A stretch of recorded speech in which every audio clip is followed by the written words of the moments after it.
Hey guys, welcome back to the Mind Muscle Connection. I'm Joe Klemzeski with Tyler Weeb. We're going to bring you a topic that is going to seem a little bit weird initially to talk to the bodybuilding and hard training fitness community, and it is attachment theory, which is a psychological model, specifically in how we form relationships and then how we interact in those relationships. And I would say its foundational impetus is truly more paired relationships, your partner, your spouse. And just to kind of give a little bit more of the framework, there are four types, and these are described a little bit differently by different people. But what we want, what we would hope for, is a secure attachment style. So again, this is how we interact with other people in a relationship. There is a secure attachment style. There is an anxious attachment style, an avoidant. Right, same here. I'll jump in there the exact same. An avoidant style, and then either an anxious avoidant combined, or some people call it a fearful avoidant or a disorganized avoidant. So that's where there's a little bit of a kind of a blended one. But when I first started learning about this, and it probably was no sooner than 4 or 5 years ago, it really was paramount to me. It was so obvious once you learn this. And again, in science, we're always trying to create this theory of everything. We want one theory to encompass everything. So attachment style was one of those efforts where it's like, this explains everything in relationships. If you just find out your attachment style and you know your partners, you'll understand each other's vulnerabilities. You'll understand where each other really have hangups, and then you can talk about it. You can work through it, and things will be better. But then I started thinking kind of the obvious, something that you said off camera, Tyler, that this really does go into every relationship. That's how we are in employment relationships and friendships, and in client coach relationships. That's a huge thing. And a lot of times where there are misunderstandings or just not very good connection, it's simply because both parties have no idea that this exists, and it's trying to mix oil and water. So you raised your hand there when I got to anxious attachment. I'd love to hear your thoughts on that before we go on, Tyler. Well, it was more so for me, like, just reading through it and going, yeah, you know what? That does sound a lot like me here, where, there are going to be some of those types of avoidance, and I'm going to get anxious, and I'm going to, reach out for that extra love, if you will, or that extra intimacy, because I'm going to have kind of that anxiety around everything. And so just kind of reading through that kind of really stuck out to me, and how it's like, wow, okay, yeah, that does kind of reflect. And it's funny because it kind of got me thinking about, my childhood and bringing up, because so much of this research, or the early research, was done on children, and how so many of these four schemas, if you will, are developed at such an early age, when we are purely reacting off our emotions, and we are seeing what is going to get X emotion from our caregiver or our attachment, which I kind of liked that word a little bit more as an attachment, because that's where I saw kind of this overarching of our podcast, and I'm sure we'll transition into that at some point.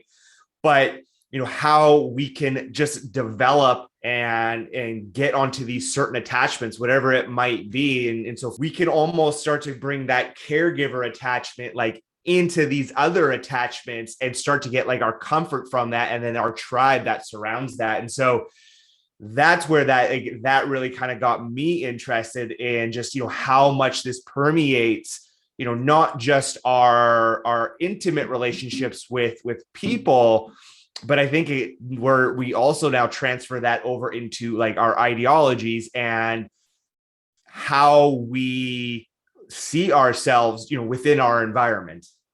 Yeah, and I'm glad you brought it all the way back to the origin of children. So I'll give you an example. I have one grandchild, a 16-month-old grandson. And because my youngest child, who's 19, is on a track to become a clinical psychologist, And so, of course, she's heard about this already. So, the day she hears about attachment theory, she comes home. It's like, because it is so interesting. And so with our grandson, because my daughter, who has our grandchild, is somebody who is very, very good at expanding his entire social world. So she's very comfortable with us taking him once in a while for an afternoon. He's around a lot of people, other side of the family with their partner. And yet, children are children. Even if they get used to a wider social circle, they're still going to have some kind of reaction. So Truett, our grandson, doesn't necessarily like leaving mom. Like, he'll cry a little bit or when she leaves, but then he's fine. He's comfortable. And then when she comes back, he's excited to see her. Life's good and life goes on. If you were an anxious attachment, like, you would cry and cry and cry, and you couldn't stand to not be around that caregiver. And then perhaps when they come back, like, you're actually pissed. Like, even babies can show this resentment. And so you end up with this anxiousness that everybody leaves you. And like you said, you start reaching out for greater validation. You feel like you're always on the brink of something being wrong. And, your partner could maybe like give you the wrong look or say the wrong thing, and you're so offended by that. And so you're always on pins and needles. The avoidant ends up just kind of stonewalling. They internalize everything. Everything's my fault. I'm unlovable. And we see those two. Those are the two primary. So secure aside for a second, because we all seek or should seek to be secure. But that avoidant and that anxious, if you think for just a second of just that breakdown, in a coach-client relationship, and I'm assuming most of our listeners will be clients, some will be coaches, but if a client all of a sudden just kind of disappears and you have to go fishing for them, and then they say, well, I just didn't get anything from you, and so I thought you didn't like me, or I thought you were kind of sucky, low service, and that kind of thing. And so they were just fuming and internalizing this bad turn in the relationship, instead of just reaching out and saying, hey, is everything okay? Maybe I missed an email. Like, instead of just assuming something could be wrong, they assume it's them, and they avoid. The anxious person is just relentlessly reaching out and needing that validation. And they're just, they want your attention nonstop because they can't be secure without that external support. So those are the kind of things that I think, Tyler, as a coach, just understanding personality psychology a little bit more and things like attachment theory, I can look at that, and it's almost like being the omnipotent narrator saying, okay, I see how they are personality wise. And that's okay. We're all different. So I just have to make extra sure I do this for this client to make sure that attachment does feel more secure in either direction. So I just think this really has everything to do with some of those breakdowns in the coaching relationship. Yeah, those are some absolutely amazing points. And I think something that, not every coach needs to be aware of. I mean, like we definitely need to be aware of that as coaches, but I think clients, also need to realize that the more feedback that you can give a coach, as long as, they are a good coach, the better your relationship is going to be. I was talking, with my wife. She runs a local grocery store, and she was having some issues with some employees, and it was around just some gossip and things like that. And she was just saying, like, this is not how it works. We talk to each other, we support each other, we're in this together, and we are just not going to have this kind of behind the back talk. And I think just for even clients, it's not that you're, talking behind a coach's back, but the less they know, the less that coach can help you through these things. We are talking a lot about, when it comes to dieting and achieving a physique, is your beliefs about yourself. And we've said it so many times, the narratives that we tell ourselves. In some of my reading this morning on for this podcast, kind of something that stood out to me was the ultimate goal of the attachment system is security, right? People just want to feel secure in who they are. And now we throw in years and years and tons of messaging of, you need to look a certain way, you need to eat a certain way.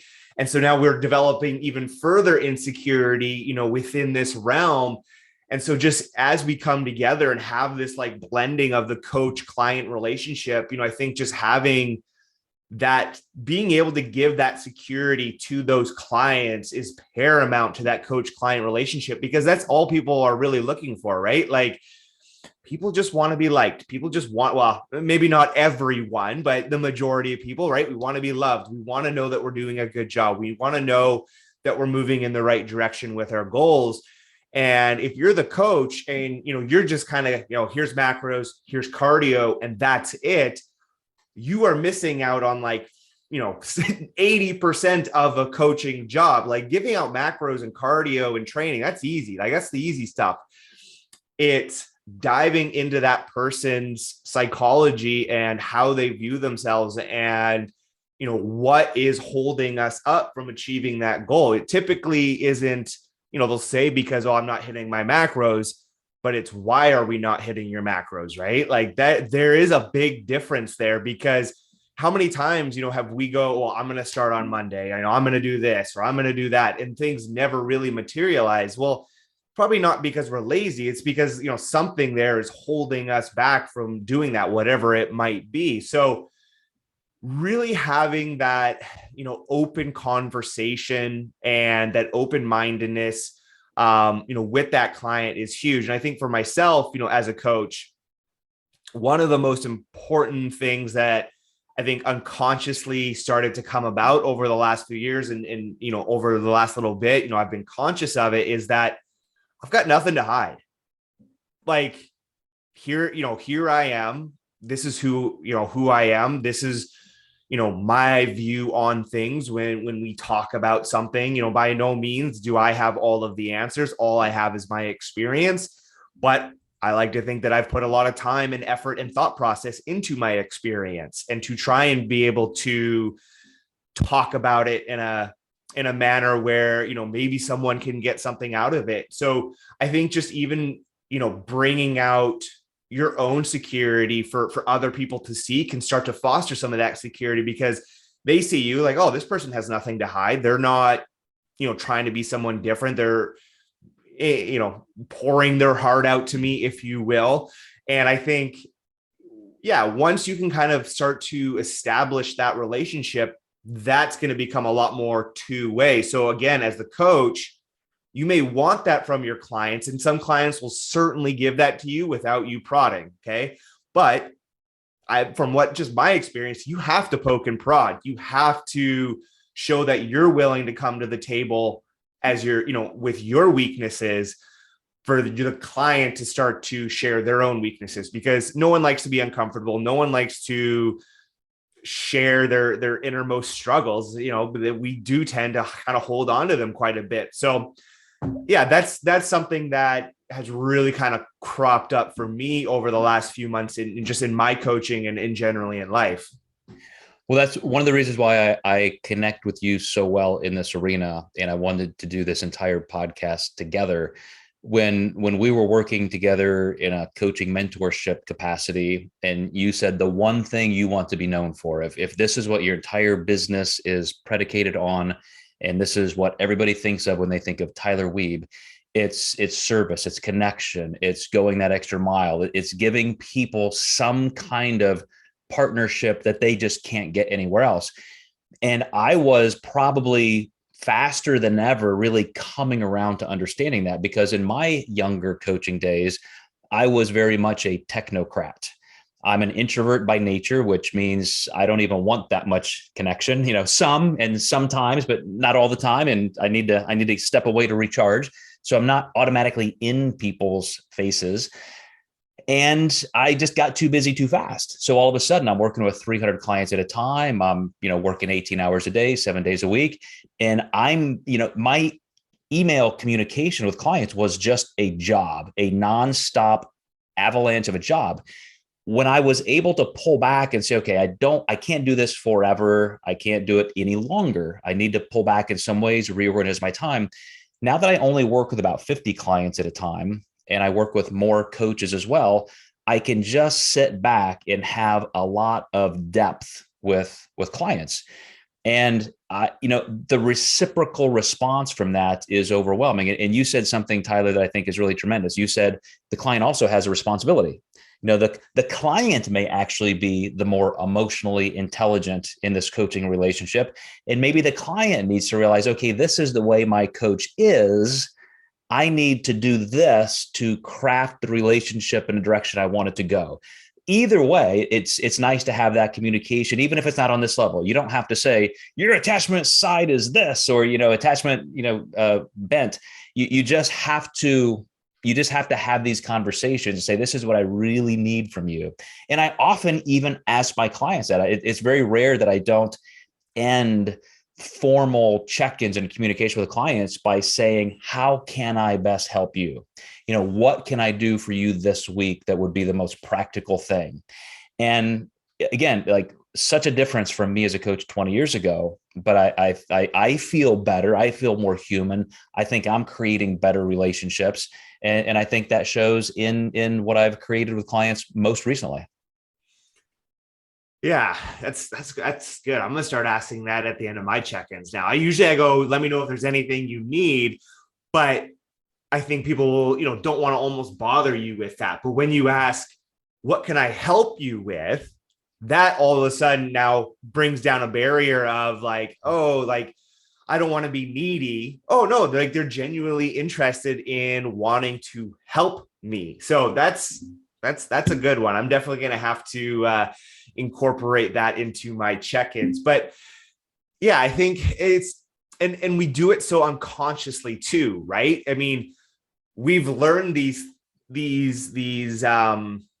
behaviors, from such an early age when we kind of are unconscious, if you will.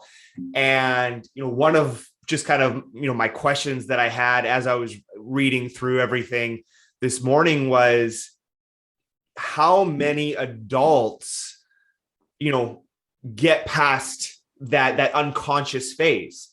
If you kind of gather, where I'm going with this, because it does seem like we never really get past that. We kind of go through this growing up phase. We have these reactions, we do this, we do that.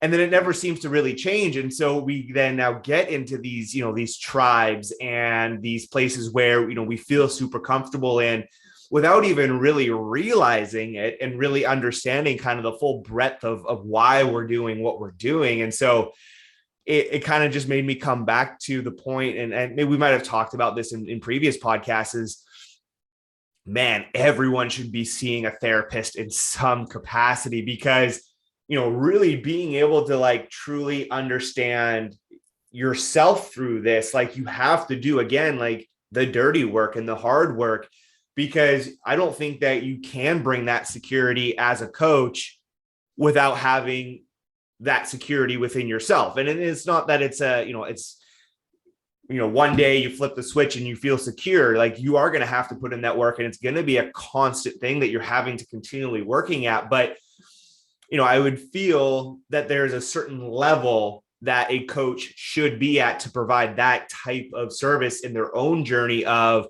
understanding who they are, understanding maybe their own attachment theory, and then how that reflects within their life. Yeah, I have to say, just bringing up therapy in general, I've been fortunate to have a lot of friends who are clinical therapists, so I've always had some great interaction. But there was a time, gosh, just maybe shy of 10 years ago, that just for general self-development and anxiety that I was having, I started working with an anxiety specialist. I found who I thought was probably the best in the country, and did a teletherapy type relationship for a while. Then started working with somebody locally. And then I thought, okay, this now needs to go into kind of a marital situation, and brought my wife into that. And just because she is a super avoidant and I'm a super anxious, or even an anxious avoidant, it was so clear that if we were just not connecting the way we wanted, what the issue was, once we just simply knew these categories and theories. And now both of us, we don't let it happen. Like, you instantly know, well, they're not doing that because they don't love me or because they're angry at me. It's just because that's the way their brain works. And so now you know exactly how to kind of bring that barrier down, as you mentioned. And there's just zero friction now. It's such a different world. And if we don't understand those things about ourselves, even in this client relationship, I don't think there's any way we can avoid just breaking a lot of relationships needlessly. It also seems that we have such an easy tendency to think that other people think like us, or they emotionally react to the exact same situation just like we do.